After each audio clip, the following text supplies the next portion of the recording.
Genesis 31 1-3. Now Jacob heard the words of Laban's sons, saying, Jacob has taken away all that was our father's, and from what was our father's he has acquired all this wealth. And Jacob saw the countenance of Laban, and indeed it was not favorable toward him as before. Then the Lord said to Jacob, Return to the land of your fathers and to your family, and I will be with you. The narrative evolves here as Jacob hears accusations from Laban's sons, suggesting that he has wrongfully obtained his wealth at their expense. Moreover, Jacob observes a shift in Laban's attitude toward him. This tension culminates when God instructs Jacob to return to his ancestral homeland, reassuring him of divine companionship on this journey. Here we observe God's guidance and protection, guiding Jacob amidst the escalating hostility. Genesis 31 4-7. So Jacob sent and called Rachel and Leah to the field, to his flock, and said to them, I see your father's countenance, that it is not favorable toward me as before, but the God of my father has been with me. And you know that with all my might I have served your father. Yet your father has deceived me and changed my wages 10 times, but God did not allow him to hurt me. If he said thus, the speckled shall be your wages, then all the flocks bore speckled. And if he said thus, the streaked shall be your wages, then all the flocks bore streaked. Jacob confides in Rachel and Leah, his wives, about the tension with Laban. He expresses his commitment to hard work and service to Laban, despite experiencing repeated deception. Yet, even in such trying circumstances, Jacob acknowledges the protective hand of God that kept him from harm. His faith is made manifest as he recounts how God turned Laban's attempts to deceive him into a means of blessing him, resulting in an increase in his flock according to the terms set by Laban. Genesis 31 8-9. Thus God has taken away the livestock of your father and given them to me. And it happened, at the time when the flocks conceived, that I lifted my eyes and saw in a dream, and behold, the rams which leapt upon the flocks were streaked, speckled, and gray-spotted. Jacob attests that the change in his fortunes was the work of God, rather than any deceit on his part. He narrates a dream that served as divine confirmation of God's action in his life. Jacob's reliance on God's providence amidst adversity underscores the steadfast faith he maintains. Genesis 31 10-13. Then the angel of God spoke to me in a dream, saying, Jacob. And I said, Here I am. And he said, Lift your eyes now and see, all the rams which leap on the flocks are streaked, speckled, and gray-spotted, for I have seen all that Laban is doing to you. I am the God of Bethel, where you anointed the pillar and where you made a vow to me. Now arise, get out of this land, and return to the land of your family. The encounter with the angel of God in a dream reaffirms Jacob's experiences. The angel validates the reality of Laban's actions and reasserts the divine hand behind Jacob's growing flock. The angel, identifying himself as the God of Bethel, where Jacob had previously dedicated a pillar and made a vow, instructs him to leave Laban's land and return to his homeland. This message of divine guidance and reassurance propels Jacob forward, setting the stage for the next phase of his journey. As we reflect on these verses, we see a narrative of divine provision and guidance amidst human conflict and deceit. Despite the adversities Jacob faces, he remains steadfast, upheld by his faith in God's protective and providential hand. This serves as a reminder of God's faithfulness and guidance, guiding us even in the midst of challenges. Genesis 31 14-16. Then Rachel and Leah answered and said to him, Is there still any portion or inheritance for us in our father's house? Are we not considered strangers by him? For he has sold us, and also completely consumed our money. For all these riches which God has taken from our father are really ours and our children's. Now then, whatever God has said to you, do it. Rachel and Leah respond to Jacob's words, expressing their shared sense of estrangement from their father, Laban. They feel exploited, as Laban has both figuratively sold them through marriage and wasted their dowry. They agree that the wealth Jacob has acquired from Laban, which caused the tension in the first place, rightfully belongs to their family. Encouraged by their support, Jacob is prompted to obey God's instruction, showing a collective faith in God's guidance.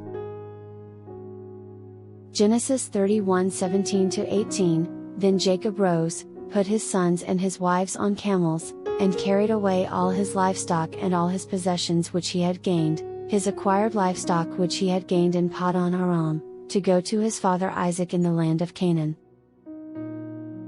Jacob heeds God's command and his wife's advice, taking immediate action. He gathers his family and all his possessions, preparing to leave Paddan Aram, the region where he had served Laban for so many years. The destination is Canaan, the land of his father, Isaac. This movement is not just a physical journey, but a spiritual journey guided by divine instruction, filled with the promise of a blessed future. Genesis 31:19-21. Now Laban had gone to shear his sheep, and Rachel had stolen the household idols that were her father's. Jacob stole away, unknown to Laban the Syrian, in that he did not tell him that he intended to flee. So he fled with all that he had. He arose and crossed the river, and headed toward the mountains of Gilead. These verses depict a stealthy departure, filled with tension and anxiety. Laban is away, shearing his sheep, while Rachel takes advantage of the situation to steal her father's household idols. Jacob, without informing Laban of his intentions, leads his family and flocks away. They cross the river and head toward the mountains of Gilead, marking the beginning of their escape from Laban's control towards freedom. As we explore these verses, we see the unfolding of a dramatic sequence, brought about by God's instruction, Jacob's obedience, and his wife's support. The narrative continues to be a testament to God's divine intervention, guiding and protecting Jacob and his family during this challenging transition. Genesis 31:22-24. And it was told Laban on the third day that Jacob had fled. Then he took his brethren with him and pursued him for 7 days' journey, and he overtook him in the mountains of Gilead. But God came to Laban the Syrian in a dream by night, and said to him, Be careful that you speak to Jacob neither good nor bad.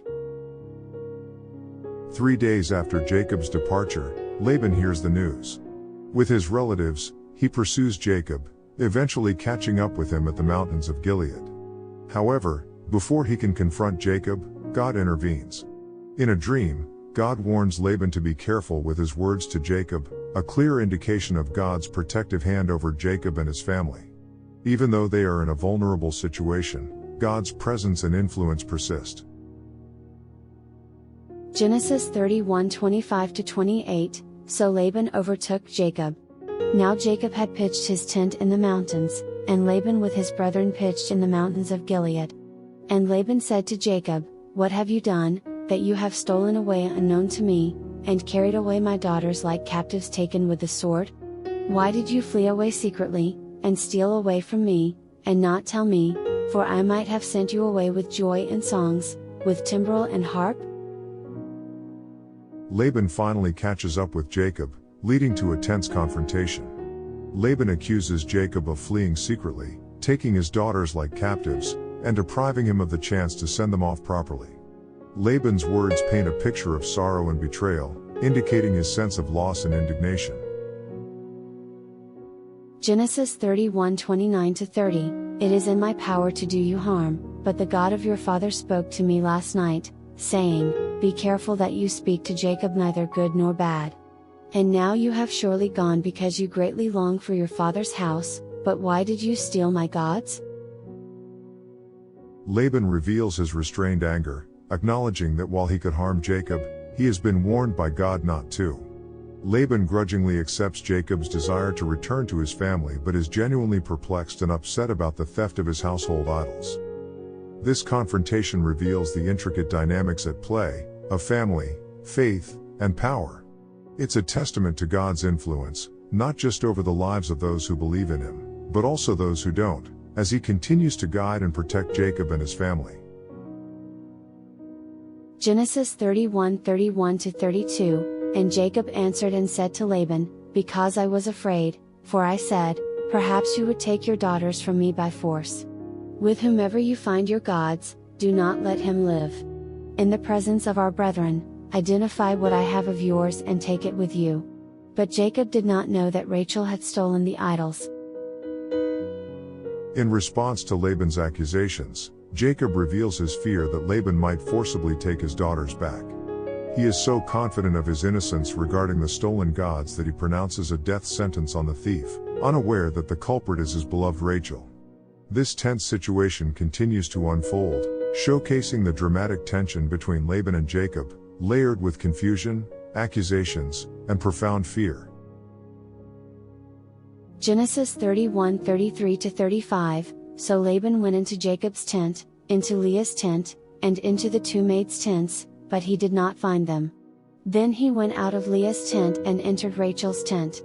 Now Rachel had taken the household idols, put them in the camel's saddle, and sat on them. And Laban searched all about the tent but did not find them. And she said to her father, "Let it not displease my lord that I cannot rise before you, for the manner of women is with me." And he searched but did not find the household idols. Laban, heeding Jacob's challenge, searches the tents, looking for his stolen idols. When he reaches Rachel's tent, she cleverly hides the idols in the camel's saddle upon which she is sitting. She uses the excuse of her menstrual cycle, a taboo subject, to prevent her father from asking her to stand up, thereby keeping the idols hidden. Rachel's actions showcase her loyalty towards Jacob and also her cunning in handling this tense situation. Meanwhile, Laban's fruitless search brings no resolution to his accusations, further complicating the dynamics of this family conflict. Genesis 31:36-37. Then Jacob was angry and rebuked Laban, and Jacob answered and said to Laban, "What is my trespass? What is my sin, that you have so hotly pursued me? Although you have searched all my things, what part of your household things have you found? Set it here before my brethren and your brethren, that they may judge between us both." With Laban's unsuccessful search, Jacob's patience wears thin. He confronts Laban, challenging him to produce any evidence of wrongdoing. Jacob's outburst underscores his frustration at being unjustly pursued and accused, as he calls for a fair judgment between them. His words reflect his sense of injustice, and a plea for reason and fairness in this increasingly strained encounter. Genesis 31:38-40. These 20 years I have been with you, your ewes and your female goats have not miscarried their young, and I have not eaten the rams of your flock. That which was torn by beasts I did not bring to you, I bore the loss of it. You required it from my hand, whether stolen by day or stolen by night. There I was. In the day the drought consumed me, and the frost by night, and my sleep departed from my eyes. Jacob recounts his diligent and faithful service to Laban, highlighting his unwavering responsibility even amidst harsh circumstances. He speaks of long sleepless nights and days battling extreme weather conditions, all to protect and nurture Laban's flock. His account emphasizes his dedication and integrity, challenging Laban's accusations and underlining the sacrifices he has made in his service to Laban. In these passages, we see a powerful mix of tension, frustration, and assertion as Jacob defends his honor against Laban's accusations. It's a poignant reminder of the strength of character and the importance of standing up for truth and justice, even amidst family conflicts and challenging circumstances. Genesis 31:41-42. Thus I have been in your house 20 years, I served you 14 years for your 2 daughters, and 6 years for your flock, and you have changed my wages 10 times. Unless the God of my father, the God of Abraham and the fear of Isaac, had been with me, surely now you would have sent me away empty-handed. God has seen my affliction and the labor of my hands, and rebuked you last night.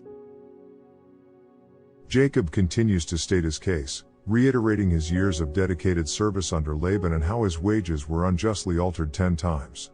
However, in spite of all this, Jacob recognizes and affirms the divine protection he has received throughout his time with Laban. He acknowledges that without the God of his fathers, Abraham and Isaac, he would have left Laban's house empty-handed. Jacob's recognition of God's protection and intervention, even amidst unjust treatment, is a testament to his enduring faith and trust in divine providence.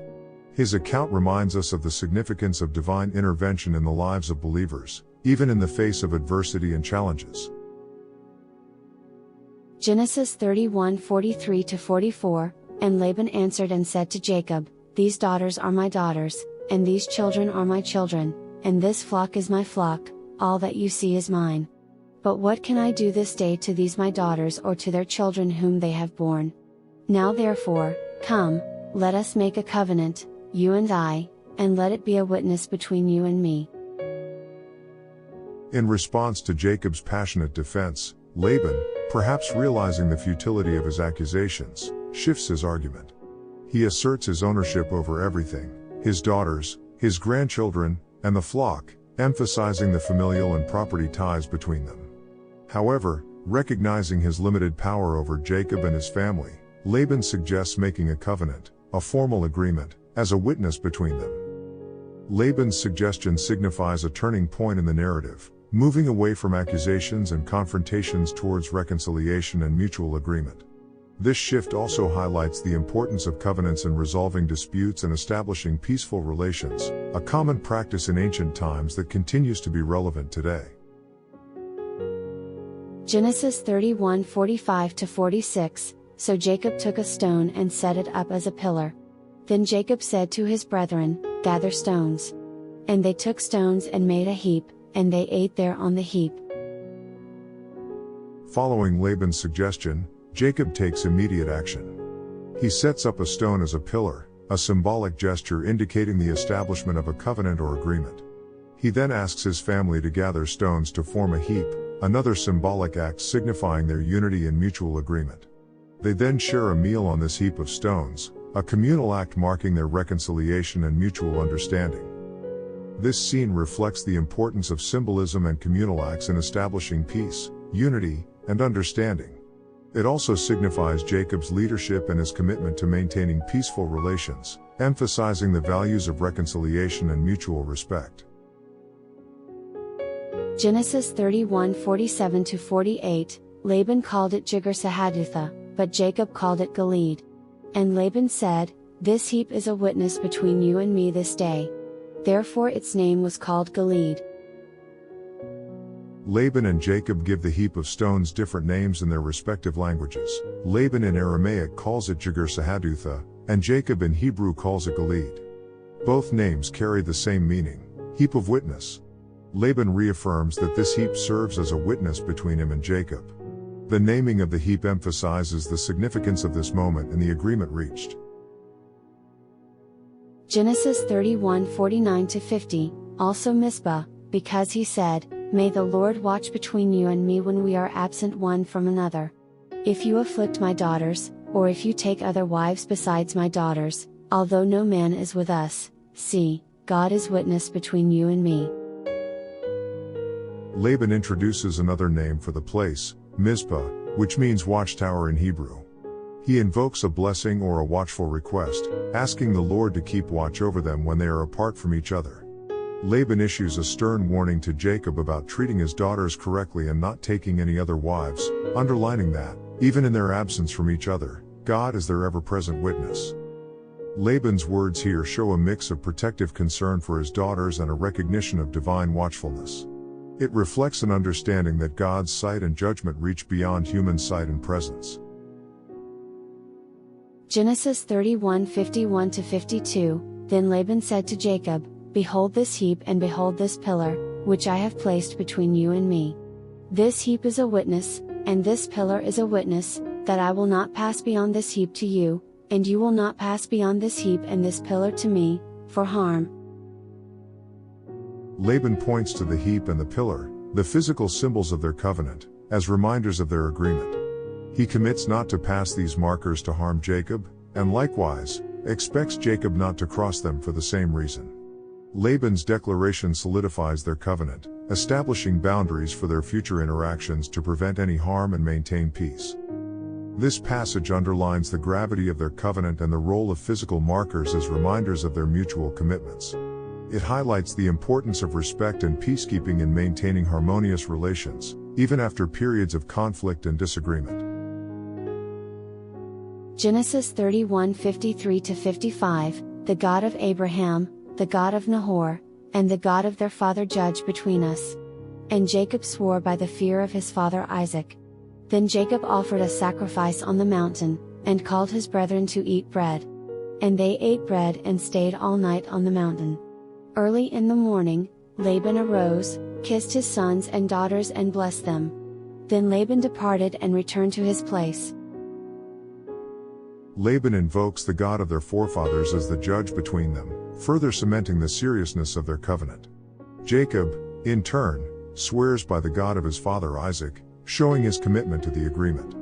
To commemorate this covenant, Jacob offers a sacrifice, inviting his family to share a meal, reinforcing the bond of peace and unity established. In the morning, Laban blesses his children and grandchildren, showing a tender side amidst the recent conflicts, and then leaves, marking the end of this significant episode.